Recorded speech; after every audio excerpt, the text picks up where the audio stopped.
नमस्कृत्यं नरं चैव नरोत्तमं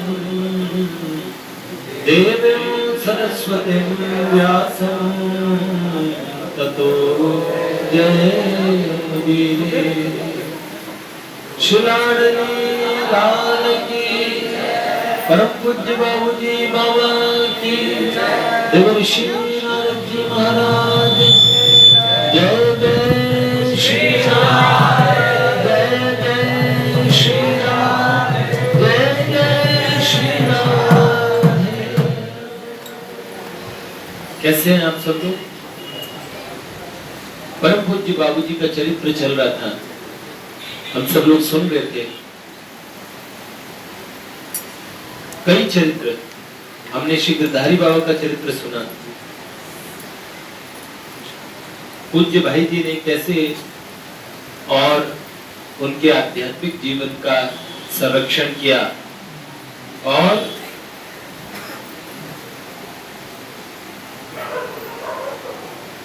भावोद्दीपन अवस्था में मंत्रदान भी किया। भाव की ऐसी स्थिति में, भाव समाधि में ये कहा कि कदाचित कोई 1 वर्ष तक और ओम क्लीम श्री राधा कृष्णाभ्याम नमः इस मंत्र का और 3000 जप और 1 वर्ष तक ब्रह्मचर्य पूर्वक करे तो उसको भगवान की प्राप्ति हो जाएगी, भगवान मिल जाएंगे। तो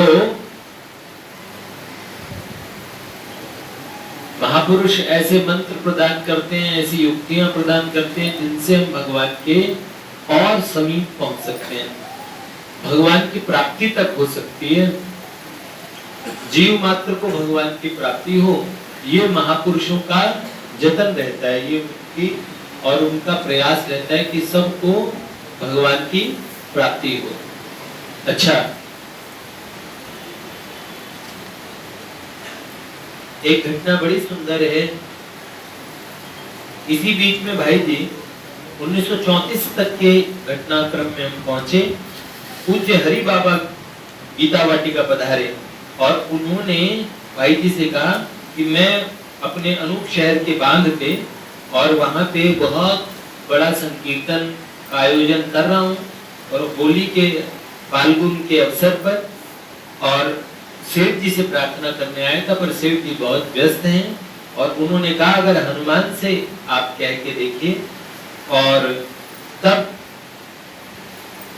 सेठ जी अस्वस्थ थे उस समय, पर उन्होंने कहा भाई जी विचार कर लेंगे, ऐसे बोला। और इसके बाद में जब भाई जी के पास पहुंचे तो भाई जी ने स्वीकृति दे दी और 26 फरवरी 1934 को भाई जी अपने प्रेमी जनों सहित हरि बाबा के बांध में पहुंचे। ये घटनाक्रम है पूरा। और ब्रह्म मुहूर्त में 4:30 बजे भाई जी संकीर्तन में सम्मिलित हुए।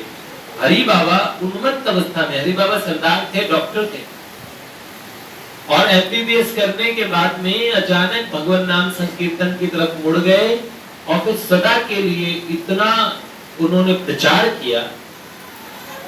ये महापुरुष, अद्भुत महापुरुष, इस युग में चैतन्य महाप्रभु के और द्वारा जो प्रचारित हरे कृष्ण महामंत्र संकीर्तन है, उसमें एक तरह से प्राण फूंक दिए उन्होंने।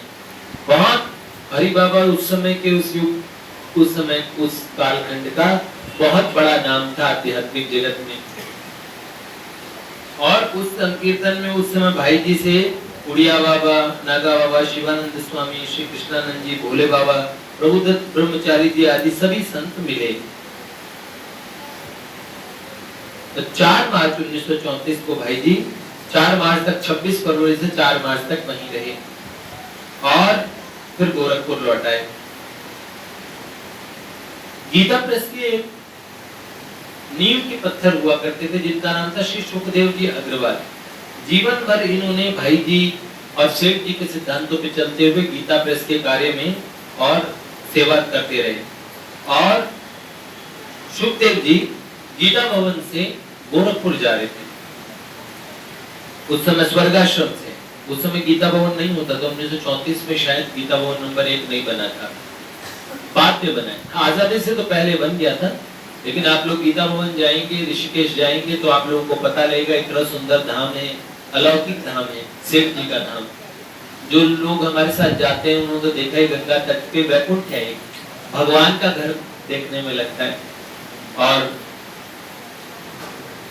वहाँ की व्यवस्था पूज्य पिताजी करते हैं तो बहुत अलौकिक है हम लोगों के लिए। तो बहुत, पिताजी भी गंगा पुत्र भीष्म है एक तरीके से। तो गंगा जी की याद आती है तो साथ में गीता भवन, स्वर्ग आश्रम सारी, और वो क्षेत्र अपने घर जैसा लगता है, कभी उसमें परायापन वहां पे लगा नहीं।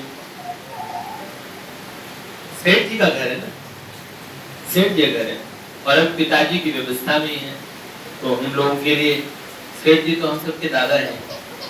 अच्छा, सुखदेव जी उनके साथ में उनकी और भाई जी की माँ जी, पत्नी आदि सब थे, और भाई जी उस समय गोरखपुर में थे। ओहो, क्या हुआ, इसको कुछ लगी तो नहीं है? तो उनके मन में बड़ी उत्कंठा थी किस प्रकार भाई जी के जल्दी दर्शन हो जाए, उनसे मिल लो। और खलीलाबाद स्टेशन आने से पहले ही वे मानसिक संध्या में ध्यान करके निवृत्त हो गए। अभी तो खलीलाबाद स्टेशन भी दूर था, गाड़ी चल रही थी। उन्हें अपनी उत्कंठावश ऐसा मालूम हुआ गोरखपुर स्टेशन आ गया, और उन्होंने डब्बे का दरवाजा खोला और गाड़ी से उतरने लगे। लगता है गाड़ी रुकने वाली, उन्हें ऐसा लगा। और खलीलाबाद स्टेशन जो वाटिका के लिए और उतरते हैं, उस समय उनको ऐसा लगा कि हाँ स्टेशन आ गया, और स्टेशन नहीं आया था, प्लेटफॉर्म भी नहीं आया था, और गाड़ी और स्पीड पकड़ ली गाड़ी ने। वो लोहे का हैंडल पकड़े हुए थे और गाड़ी से बाहर लटकने लगे, गाड़ी चल रही थी, और थोड़ी घबराहट से बेहोश हो गए। उन्हें होश आया और तो सोचा अब मैं मृत्यु के निकट हूं। इतने में उन्होंने प्रत्यक्ष देखा कि सशरीर भाई जी उन्हें थामे हुए हैं, और खलीलाबाद स्टेशन आते हुए उन्हें हाथ पकड़कर मुस्कुराते हुए उतार दिया, हाथ पकड़ कर उतार दिया और स्टेशन पर खड़ा कर दिया। उसके बाद भाई जी अंतर ध्यान हो गए। विचित्र भाव अवस्था में खलीलाबाद स्टेशन से गोरखपुर लगभग 20 मील दूर है। भाई जी गोरखपुर स्टेशन पे थे, परंतु भाई जी ने सुखदेव जी की रक्षा की। खलीलाबाद स्टेशन पे ही सुखदेव जी उतर गए, फिर वो भाई जी के पास पहुंचे, तब उन्हें ये पता लगा भाई जी तो गोरखपुर स्टेशन पे हैं। और उन्होंने घटना जब भाई जी को सुनाई तो भाई जी ने कहा भैया मैं क्या जानूं, मेरे को तो कुछ भी नहीं पता। ऐसे कई अलौकिक प्रसंग है। एक प्रसंग है श्री कृष्ण प्रेम भिखारी जी, जिनका नाम था, एक अंग्रेज हुआ करते थे जिनका नाम था रोनल्ड निक्सन। ये कृष्ण प्रेम भिखारी इन्होंने अपना नाम रख लिया। उस समय इस्कॉन वगैरह कोई संस्था नहीं होती, तो विदेशों में कोई प्रचार नहीं हुआ था भगवान की भक्ति का, जो और सनातन धर्म का प्रचार किया वो तो स्वामी विवेकानंद जी को बहुत बड़ा श्रेय जाता है वहां पे, कि वो जो हिंदू साधुओं के प्रति जो सम्मान था, भारतीय संस्कृति के प्रति सम्मान था, वो सम्मान उन्होंने विश्व में पैदा किया। किंतु वैष्णव धर्म का कोई प्रचार नहीं हुआ था। श्रील प्रभुपाद जब 1965 में गए ना, तो 1965 में श्रील प्रभुपाद गए, उसके बाद में प्रचार हुआ। लेकिन उससे पहले एक अंग्रेज बिल्कुल हरि नाम में रंगे हुए, ये भारत के उस समय के पहले अंग्रेज थे ऐसे। तो ये रोनाल्ड निक्सन, ये थे फाइटर पायलट और ब्रिटिश एयरफोर्स में, और फर्स्ट वर्ल्ड वॉर, मैं हमेशा सेकेंड वर्ल्ड वॉर बताता हूँ, पहले विश्व युद्ध में, और इन्होंने युद्ध किया था ब्रिटेन की तरफ से, और इनका प्लेन क्रैश होने वाला, प्लेन क्रैश हो गया तो इन्हें, और इन्होंने अपने आप को बाद में हॉस्पिटल में पाया। वहां पे एक अलौकिक प्रकाश पुंज ने कहा देखो मैंने प्लेन क्रैश में तुम्हारी रक्षा की, अगर तुम सत्य को जानना चाहते हो तो भारतवर्ष आ जाओ।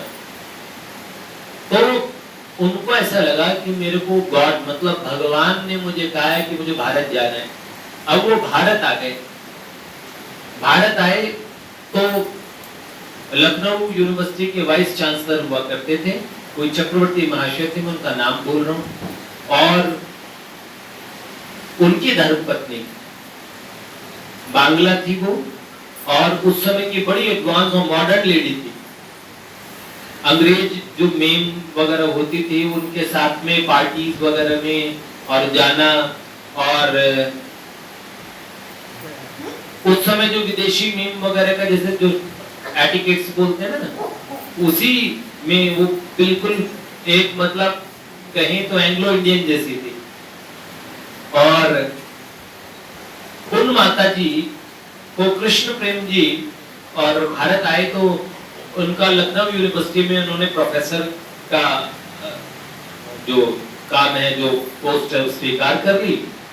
और वहां पे ये जो वाइस चांसलर महोदय थे, उनकी पत्नी से, उनके परिवार से परिचय हुआ, तो वो उन्हें माँ ही कहते थे, माँ मतलब। तो कृष्ण प्रेम जी को उस समय उनका नाम था रोनाल्ड निक्सन, और भारत में उनकी बड़ी रुचि भी थी। तो इन्होंने इन माता जी को देखा बड़े गौर से कि इनका व्यवहार बड़ा अचंभे वाला है, कि पार्टीज में तो ये ऐसा व्यवहार करते हैं जैसे बहिर्मुख हो, जैसे बहुत मॉडर्न लोग करते हैं, लेकिन इनकी आंखों में एक अलौकिक जो नशा, दुनिया का नशा नहीं है, वो कोई अद्भुत नशा है, वो कोई अद्भुत चीज इनके पास में है। और कृष्ण प्रेम जी मतलब जो समय रोनाल्ड निक्सन थे, उनके मन में बड़ी जिज्ञासा हुई।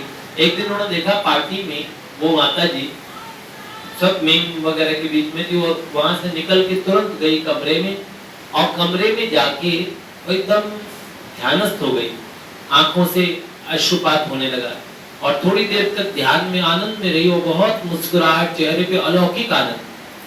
कृष्ण प्रेम जी पीछे पीछे गए, और उन्होंने जैसे ही कक्ष खोला तो उन्होंने देखा माता जी एकदम ध्यान में थी, उनका चेहरा अलौकिक, और कई देर तक उन्हें भान ही नहीं रहा। कृष्ण प्रेम जी भी अवाक देखते रहे कि ये इनको कौन, ये किस और अवस्था में, ये कौन सी और स्थिति है, उसको समझ नहीं पाए। तो बाहर जाके खड़े हो गए। जब माता जी बाहर निकली तो उन्होंने कहा, माँ ऐसा क्या है जो आप अपने बेटे से छुपा रही हैं? तो उन्होंने बोला कुछ नहीं निक्सन।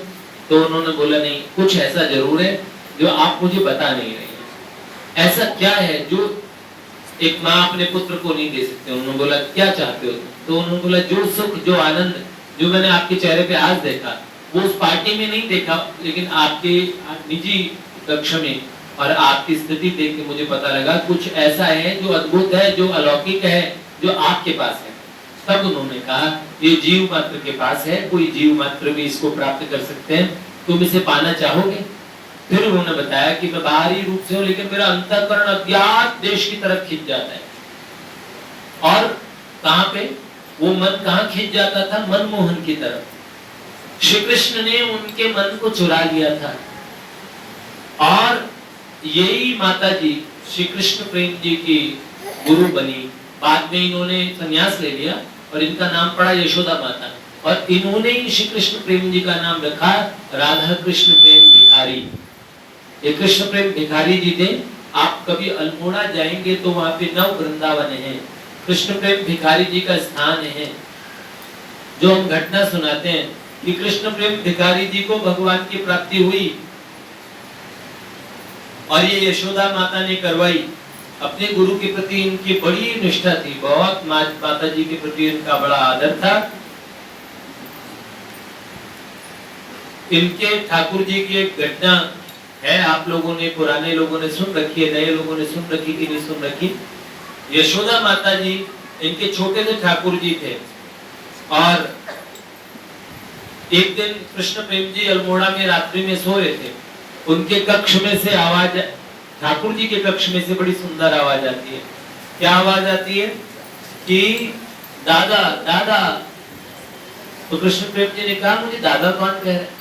कृष्ण प्रेम जी यशोदा माँ को माँ मानते थे, गुरु भी मानते थे और माँ भी मानते थे, और वो भी कृष्ण प्रेम जी को अपना बड़ा पुत्र मानती थी, और ठाकुर जी को मानती थी छोटा बेटा। तो ठाकुर जी के क्या हुए? बड़े भाई हुए। बंगाली लोग बड़े भाई को दादा बोलते। अब ये माता जी बांग्ला थी, तो कृष्ण प्रेम जी बंगाली एकदम फ्लुएंट बोला करते थे। तो एक कृष्ण प्रेम जी को सुना बड़े सुंदर मधुर शब्दों में दादा दादा। तो उन्होंने सोचा कौन मुझे दादा कह रहा है? वो कॉरिडोर से होते हुए जब कक्ष में गए तो कक्ष में से आवाज आ रही थी। जब देखा ठाकुर जी इतने छोटे थे, गोपाल, लड्डू गोपाल जी, उन्होंने फिर बोला दादा।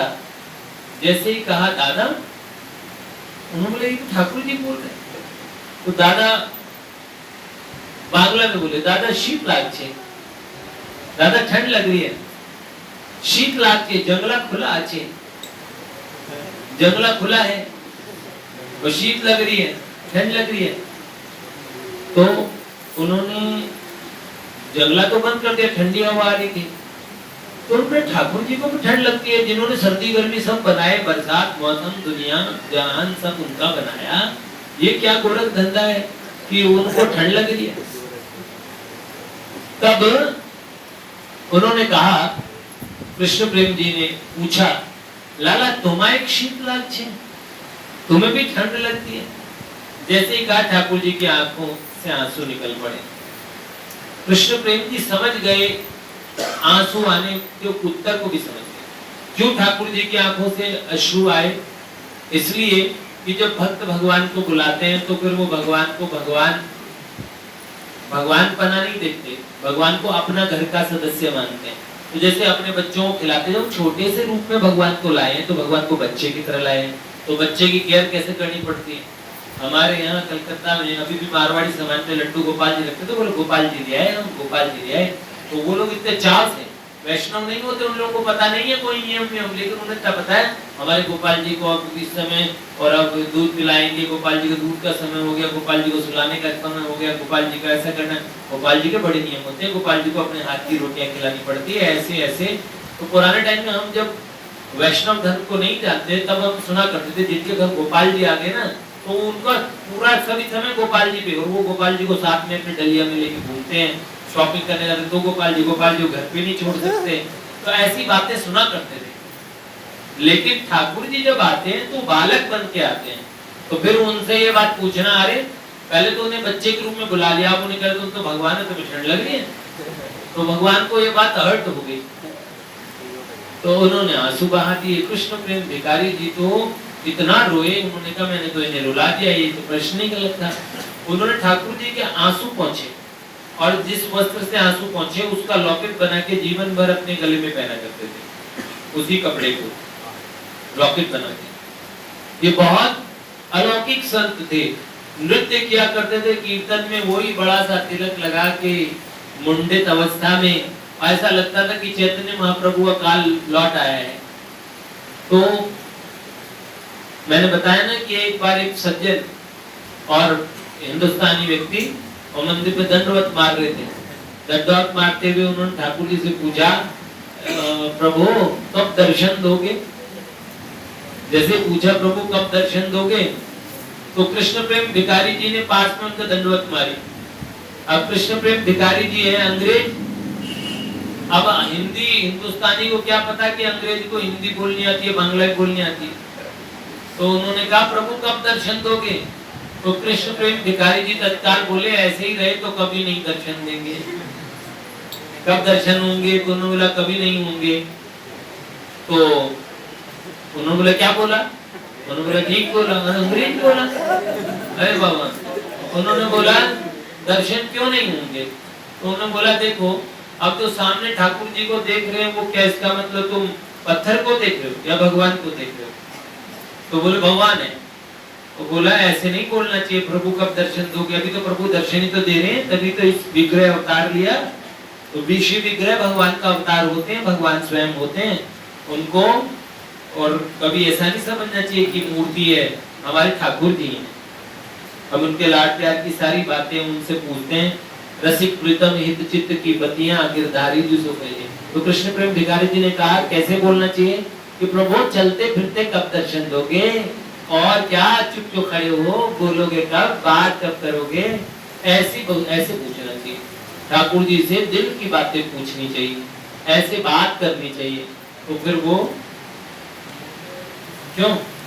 तो ये कृष्ण प्रेम भिखारी जी ने भाई जी को लेटर लिखा, वो लेटर मैं आपको पढ़ के सुनाना था, इसलिए सुना देता हूँ। मैंने क्यों उनके विषय में बताया।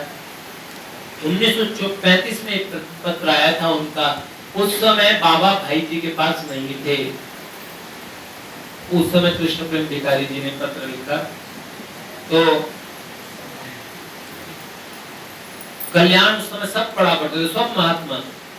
तो कृष्ण प्रेम भिखारी जी कल्याण पढ़ रहे थे।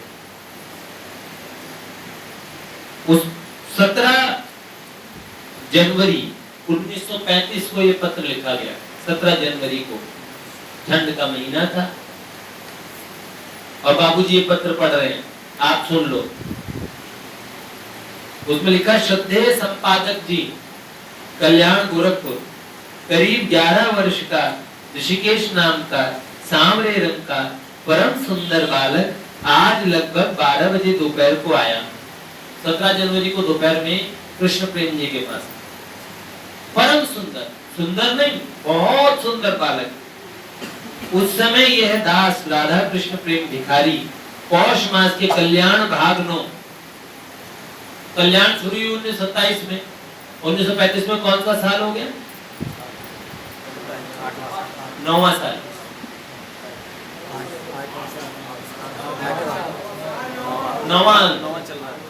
9वां अंक जनवरी में आता है ना, तो 9वां अंक कल्याण का था, भाग 9 पढ़ रहा था, और की संख्या 6।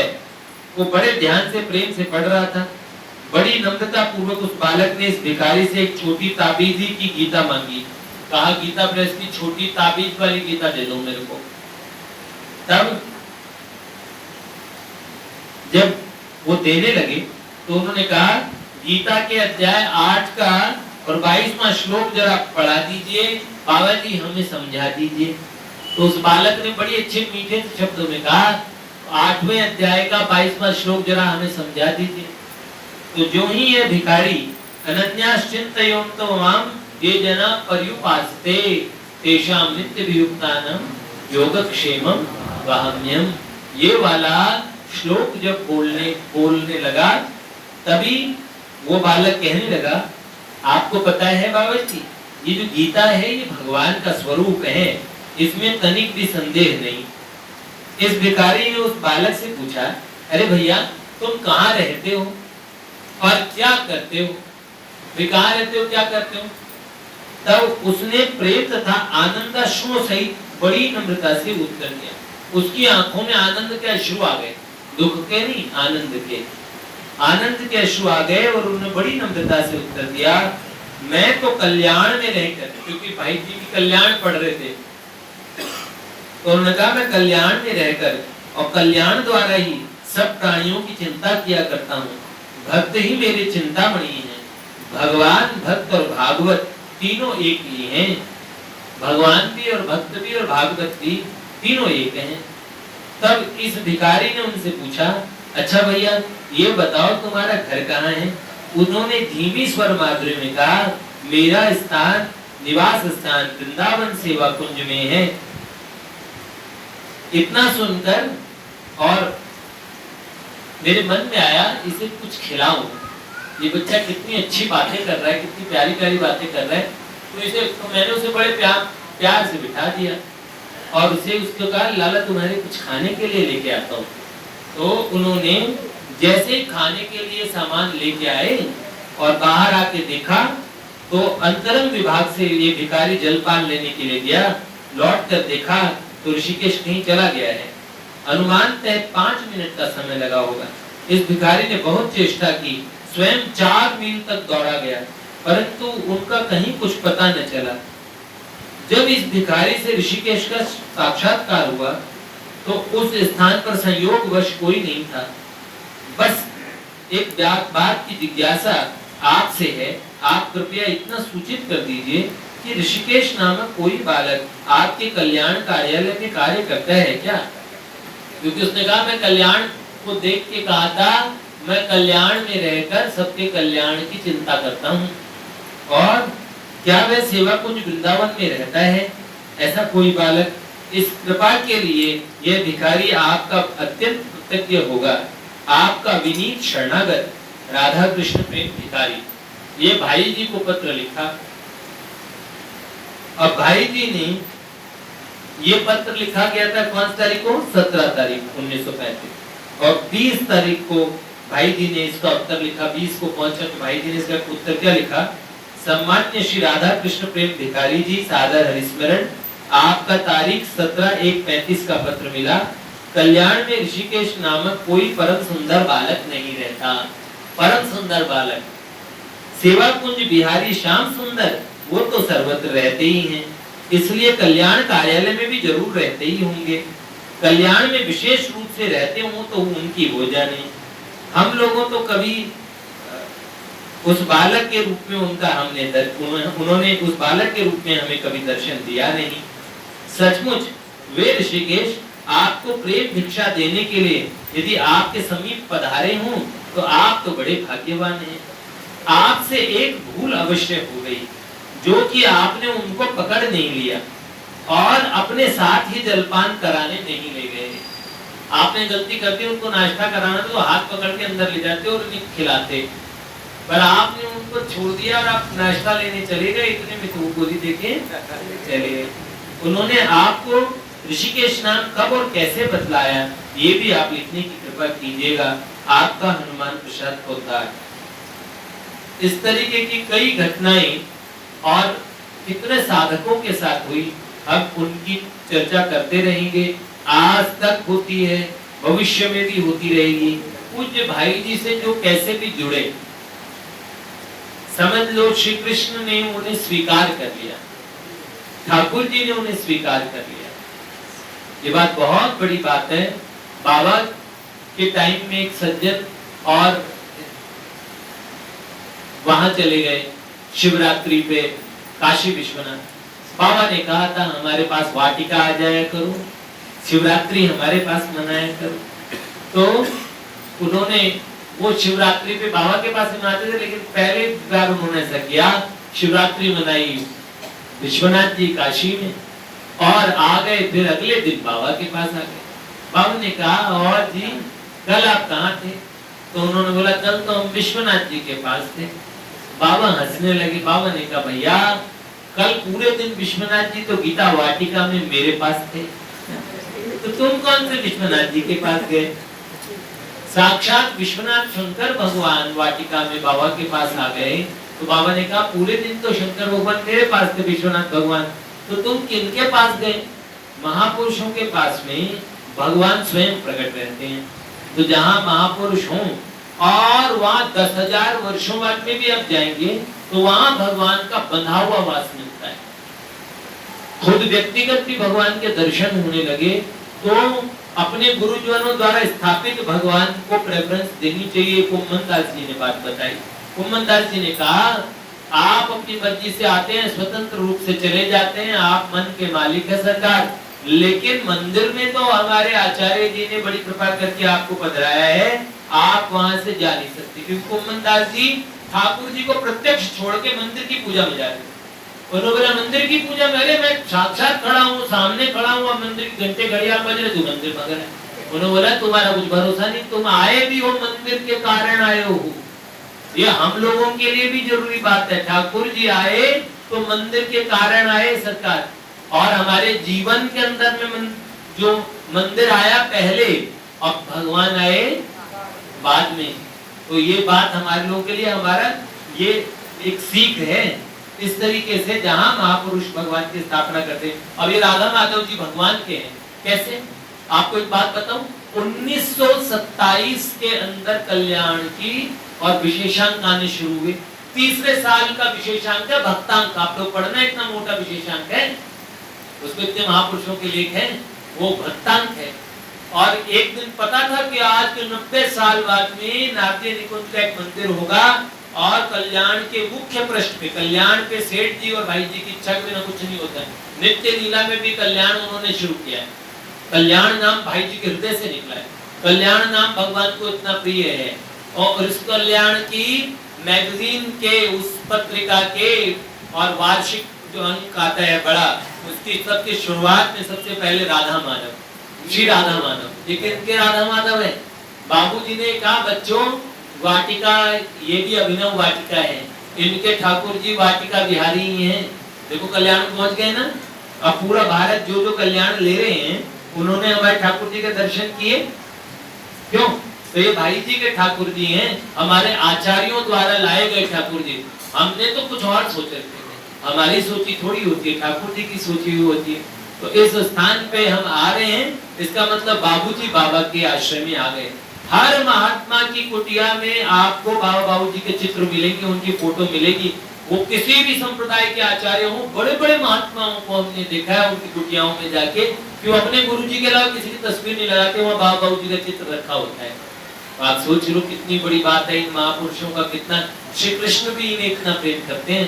तो यही वाली बात है, इनको प्रेम करने से श्री कृष्ण हमसे प्रेम करने लगते, ठाकुर जी हमें प्रेम करने लगते, यही बात है। जय जय श्री राधे, श्री लाडली लाल की जय।